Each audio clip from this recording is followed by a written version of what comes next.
PC ട്യൂട്ടോറിയലിൻ്റെ പുതിയൊരു അധ്യായത്തിലേക്ക് എല്ലാവർക്കും സ്വാഗതം. നമ്മുടെ കഴിഞ്ഞ ദിവസങ്ങളിലായിട്ട് അസിസ്റ്റൻറ്റ് സെയിൽസ്മാൻ്റെ പ്രീവിയസ് ഇയർ ക്വസ്റ്റ്യൻ പേപ്പർ ആയിരുന്നു വർക്കൗട്ട് ചെയ്തുകൊണ്ടിരുന്നത്. 10 ക്വസ്റ്റ്യൻ വെച്ചാണ് ഞാൻ ഒരു വീഡിയോയിൽ പറഞ്ഞു പോയിക്കൊണ്ടിരുന്നത്. അപ്പോൾ അതിൻ്റെ ലാസ്റ്റ് പാർട്സ് ആണ് ഇത്. ഇന്ന് നമ്മൾ 91 മുതൽ ഒരു 100 വരെയുള്ള ഒരു 10 ക്വസ്റ്റ്യൻ ആണ് ഡിസ്കസ് ചെയ്യാൻ പോകുന്നത്. അപ്പോൾ വീഡിയോയിലേക്ക് പോകുന്നതിന് മുമ്പ് ചാനൽ ആദ്യമായിട്ട് കാണുന്ന ആരെങ്കിലും ഉണ്ടെങ്കിൽ ഒന്ന് സബ്സ്ക്രൈബ് ചെയ്തിട്ട് കാണുക. വീഡിയോസൊക്കെ നിങ്ങൾക്ക് യൂസ്ഫുൾ ആയിട്ടുണ്ടെങ്കിൽ ലൈക്ക് ചെയ്യാനും ഷെയർ ചെയ്യാനും കമൻറ്റ് ചെയ്യാനും മറക്കരുത്. നമുക്ക് നേരെ വീഡിയോ നോക്കാം. 91ാമത്തെ ക്വസ്റ്റ്യൻ, GST നിലവിൽ വന്നത് എന്ന്? Answer option A 2017 July 1. എന്താണ് GST എന്ന് പറഞ്ഞാൽ? ഗുഡ്സ് ആൻഡ് സർവീസ് ടാക്സ് അല്ലേ? GST എന്ന് പറഞ്ഞാൽ ചരക്ക് സേവന നികുതി. നിലവിലുള്ള പരോക്ഷ നികുതി സമ്പ്രദായം ലളിതമാക്കുന്നതിനും ഒരു രാജ്യത്ത് ഒറ്റ നികുതി എന്ന തത്വം നടപ്പിലാക്കുന്നതിനും ലക്ഷ്യമിട്ട് ഇന്ത്യയിൽ നിലവിലുള്ള പരോക്ഷ നികുതികളുടെ നല്ലൊരു വിഭാഗം ഉൾപ്പെടുത്തി നടപ്പിലാക്കിയ നികുതിയാണ് ചരക്ക് സേവന നികുതി അല്ലെങ്കിൽ നമ്മുടെ GST എന്ന് പറയുന്നത്. GST ഇന്ത്യയിൽ നിലവിൽ വന്ന വർഷം 2017 ജൂലൈ 1. ഒരു സാമ്പത്തിക വർഷത്തിലെ മൊത്തം വിറ്റുവരവ് 20 ലക്ഷം രൂപയിൽ കൂടുതലാണെങ്കിൽ നിലവിലുള്ള നിയമം അനുസരിച്ച് വ്യാപാരികൾ നിർബന്ധമായും GSTയിൽ രജിസ്ട്രേഷൻ എടുക്കേണ്ടതാണ്. ഇനി GSTയിൽ ലയിപ്പിക്കപ്പെട്ട പ്രധാന നികുതികൾ ഏതൊക്കെയാണെന്ന് നോക്കാമേ. ഒന്നാമത്തെ കേന്ദ്ര എക്സൈസ് ഡ്യൂട്ടിയാണ്. ഇതൊരു വസ്തു നികുതിയാണ്. വസ്തുക്കളുടെ ഉൽപ്പാദനത്തിലാണ് ഈ നികുതി ചുമത്തുന്നത്. രണ്ടാമത്തേത് സേവന നികുതി. സേവനങ്ങൾക്കുമേൽ ചുമത്തുന്ന നികുതിയാണ് നമ്മൾ സേവന നികുതി എന്ന് പറയുന്നത്. മൂന്നാമത്തേത് കേന്ദ്ര വിൽപ്പന നികുതി. വസ്തുക്കളുടെ വിൽപ്പനയിൽ ചുമത്തുന്ന വ്യക്തിയാണ് നമ്മൾ കേന്ദ്ര വിൽപ്പന നികുതി എന്ന് പറയുന്നത്. അടുത്ത നാലാമത്തേത് സംസ്ഥാന മൂല്യവർദ്ധിത നികുതി. ഒരു ഉൽപ്പന്ന നിർമ്മാണത്തിൻ്റെ അല്ലെങ്കിൽ വിൽപ്പനയുടെ ഓരോ ഘട്ടത്തിലും കൂട്ടിച്ചേർക്കുന്ന മൂല്യത്തിന്മേൽ ചുമത്തുന്ന നികുതിയെയാണ് സംസ്ഥാന മൂല്യവർദ്ധിത നികുതി എന്ന് പറയുന്നത്. അതായത് അതിൽ ഉൾപ്പെടുന്നതാണ് ഈ ആഡംബര നികുതി, പരസ്യ നികുതി, പ്രവേശന നികുതി, വിനോദ നികുതിയൊക്കെ ഈ സംസ്ഥാന മൂല്യവർദ്ധിത നികുതിയിൽ ഉൾപ്പെടുവേ.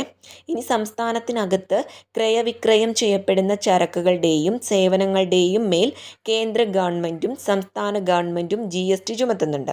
കേന്ദ്ര ഗവൺമെൻറ് ചുമത്തുന്ന GST ആണ് സെൻട്രൽ GST അല്ലെങ്കിൽ CGST എന്ന് നമ്മൾ പറയും. ഇനി സംസ്ഥാനം ചുമത്തുന്ന നികുതിയാണ് എന്തെന്ന് പറയുന്നത്? സ്റ്റേറ്റ് GST അല്ലെങ്കിൽ SGST എന്ന് പറയുന്നത്. അന്തർ സംസ്ഥാന ക്രയവിക്രയങ്ങളുടെ മേൽ ചുമത്തുന്ന നികുതിയാണ് IGST എന്ന് പറയുന്നത്, അതായത് ഇൻ്റഗ്രേറ്റഡ് GST എന്ന് പറയുന്നത്. IGST പിരിക്കുന്നതും ആരാണ്? കേന്ദ്ര ഗവൺമെൻറ് തന്നെയാണ്. CGST പിരിക്കുന്നതും കേന്ദ്ര ഗവൺമെൻറ് തന്നെയാണ്. SGST ആരാണ്? സംസ്ഥാന ഗവൺമെൻറ്റാണ്. സംസ്കരിക്കാത്ത ഭക്ഷ്യവസ്തുക്കൾ ഉൾപ്പെടെ നിത്യോപയോഗ സാധനങ്ങൾക്കും അവശ്യ സേവനങ്ങൾക്കും GST നൽകേണ്ടതില്ല. ഇനി GST നികുതി നിരക്കുകൾ ഏതൊക്കെയാണെന്ന് നോക്കാം. 0%, 12%, 28%, 5%, 18% ആണ് GST നികുതി നിരക്കുകൾ വരുന്നത്.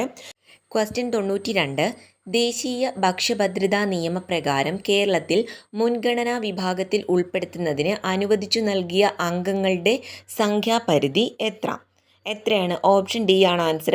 1.54 കോടി. Question 93, council for food research and development എന്ന സ്ഥാപനം കേരളത്തിൽ എവിടെ സ്ഥിതി ചെയ്യുന്നു? ആൻസർ ഓപ്ഷൻ സി, കോന്നിയിൽ. ക്വസ്റ്റ്യൻ 94, ദേശീയ ഉപഭോക്തൃ തർക്ക പരിഹാര കമ്മീഷൻ്റെ തലവൻ?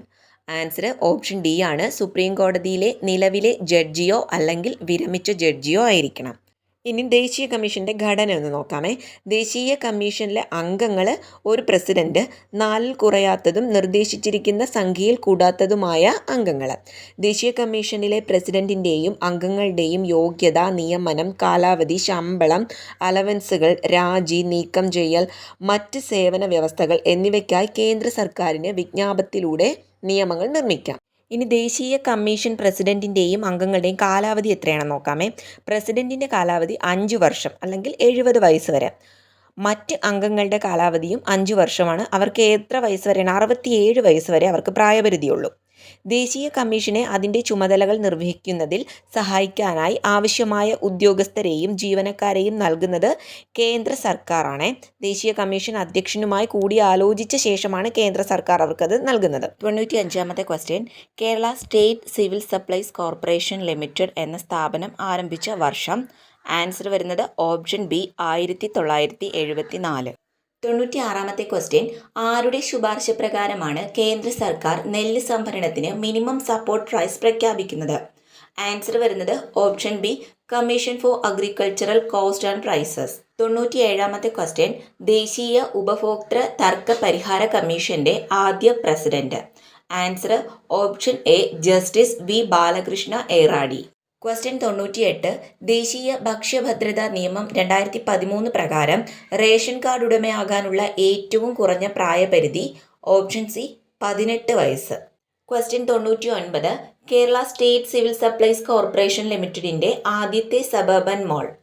ആൻസർ വരുന്നത് ഓപ്ഷൻ എ പിറവം.